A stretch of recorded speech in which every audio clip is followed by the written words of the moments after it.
Hey guys, welcome to Craving for Baking, and this is my first video of 2018 and we are definitely coming back in the right way.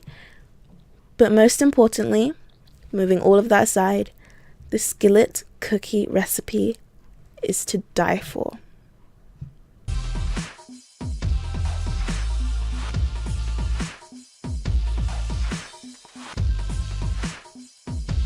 Hey guys, welcome to Craving for Baking. It's 2018, we're finally back. I've got a banging recipe for you guys. You are going to love it. Here are the ingredients. Make sure to pause the screen and get all your things prepared, or look into the description box. It will be there to find everything that you need to make this delicious recipe.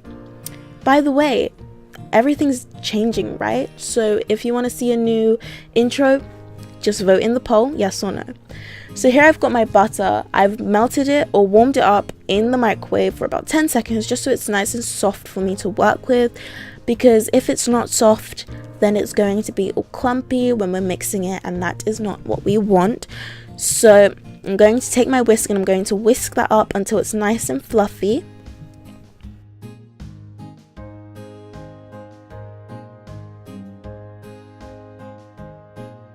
And once it looks something like this, then we can stop mixing because it's perfect. Now I'm going to add in my sugar. I am using a mix of light muscovado sugar and white granulated sugar. And I'm just going to mix that in.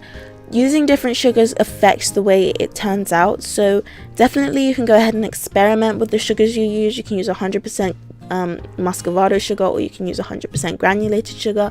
It will turn out differently, but just test and test. Now we're going to add in our golden syrup, and make sure you try and get everything out because golden syrup is like the monster of all syrups. It's very sticky, but just try and get everything that you can out. You want this to be... So now I'm going to be adding in my egg, and then we are going to whisk that really well until it is vigorously incorporated.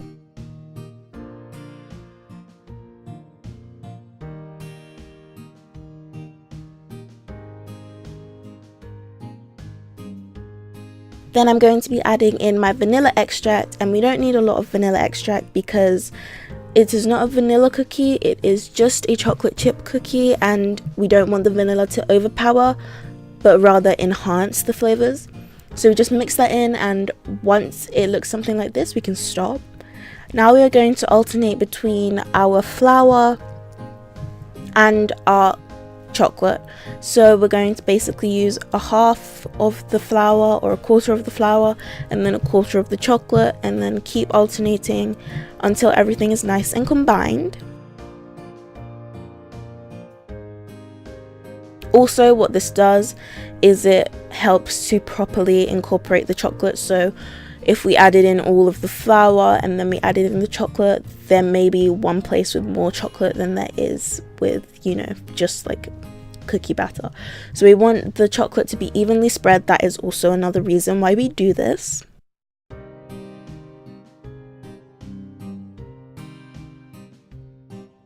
Also, just to note, I did use self-raising flour, but if you want to go ahead and try this out with plain flour and a little bit of baking soda or baking powder, then go ahead and try it, but make sure you don't go too much with the baking powder or baking soda because it will turn into a cake-like batter, and that is so not what we want. So once everything's mixed in, go ahead and move that to the stove because this is where the fun happens.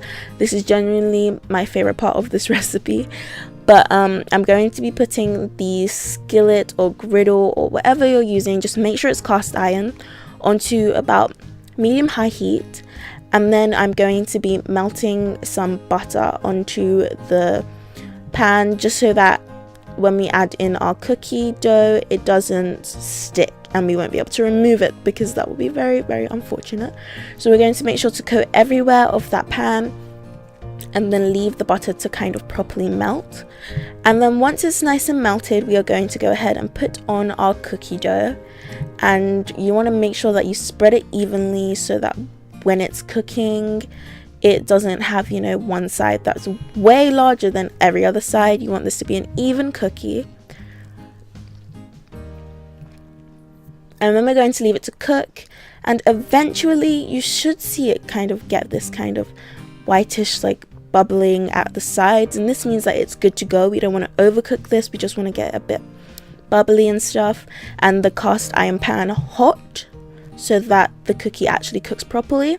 Then you want to put that into a preheated oven and leave it to cook for about 15 minutes, and then it's ice cream time. Make sure you serve this really hot because the ice cream gets to melt.